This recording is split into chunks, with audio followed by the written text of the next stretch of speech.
King Nebuchadnezzar made an image of gold, 60 cubits high and 6 cubits wide, and set it up on the plain of Dura in the province of Babylon. He then summoned the satraps, prefects, governors, advisors, treasurers, judges, magistrates, and all the other provincial officials to come to the dedication of the image he had set up. So the satraps, prefects, governors, advisors, treasurers, judges, magistrates, and all the other provincial officials assembled for the dedication of the image that King Nebuchadnezzar had set up, and they stood before it. Then the herald loudly proclaimed, "Nations and peoples of every language, this is what you are commanded to do. As soon as you hear the sound of the horn, flute, zither, lyre, harp, pipe, and all kinds of music, you must fall down and worship the image of gold that King Nebuchadnezzar has set up.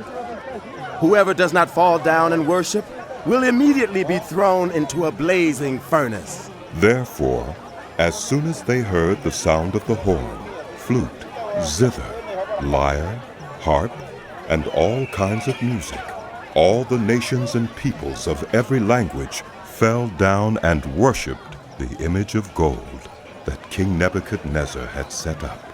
At this time, some astrologers came forward and denounced the Jews. They said to King Nebuchadnezzar, "May the king live forever. Your Majesty has issued a decree that everyone who hears the sound of the horn, flute, zither, lyre, harp, pipe, and all kinds of music must fall down and worship the image of gold, and that whoever does not fall down and worship will be thrown into a blazing furnace. But there are some Jews whom you have set over the affairs of the province of Babylon, Shadrach, Meshach, and Abednego, who pay no attention to you, your Majesty. They neither serve your gods nor worship the image of gold you have set up." Furious with rage, Nebuchadnezzar summoned Shadrach, Meshach, and Abednego. So these men were brought before the king, and Nebuchadnezzar said to them, "Is it true, Shadrach, Meshach, and Abednego, that you do not serve my gods or worship the image of gold I have set up?" "Yes, it is true." "Now when you hear the sound of the horn, flute, zither, lyre, harp, pipe, and all kinds of music, if you are ready to fall down and worship the image I made, very good. Not serve that But if you do not worship it, you will be thrown immediately into a blazing furnace. Then what God will be able to rescue you from my hand?" Shadrach, Meshach, and Abednego replied to him, "King Nebuchadnezzar, we do not need to defend ourselves before you in this matter. If the God we serve is able to deliver us, then he will deliver us from the blazing furnace and from your Majesty's hand. But even if he does not, we want you to know, your Majesty, that we will not serve your gods or worship the image of gold you have set up." Then Nebuchadnezzar was furious with Shadrach, Meshach, and Abednego, and his attitude toward them changed. He ordered the furnace heated 7 times hotter than usual, and commanded some of the strongest soldiers in his army to tie up Shadrach, Meshach, and Abednego, and throw them into the blazing furnace. So these men, wearing their robes, trousers, turbans, and other clothes, were bound and thrown into the blazing furnace.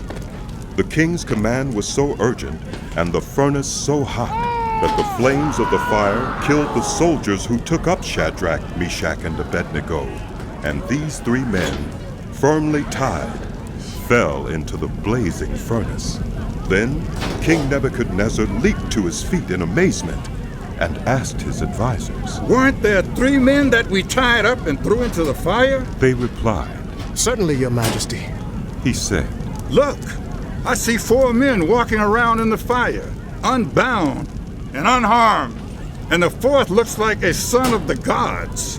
Nebuchadnezzar then approached the opening of the blazing furnace and shouted, Shadrach, Meshach, and Abednego, servants of the Most High God, come out, come here. So Shadrach, Meshach, and Abednego came out of the fire, and the satraps, prefects, governors, and royal advisors crowded around them. They saw that the fire had not harmed their bodies, nor was a hair of their heads singed. Their robes were not scorched, and there was no smell of fire on them. Then Nebuchadnezzar said, Praise be to the God of Shadrach, Meshach, and Abednego, who has sent his angel and rescued his servants. They trusted in him and defied the king's command, and were willing to give up their lives rather than serve or worship any god except their own God. Therefore, I decree that the people of any nation or language who say anything against the God of Shadrach, Meshach, and Abednego be cut into pieces and their houses be turned into piles of rubble. For no other God can save in this way. Then the king promoted Shadrach, Meshach, and Abednego in the province of Babylon.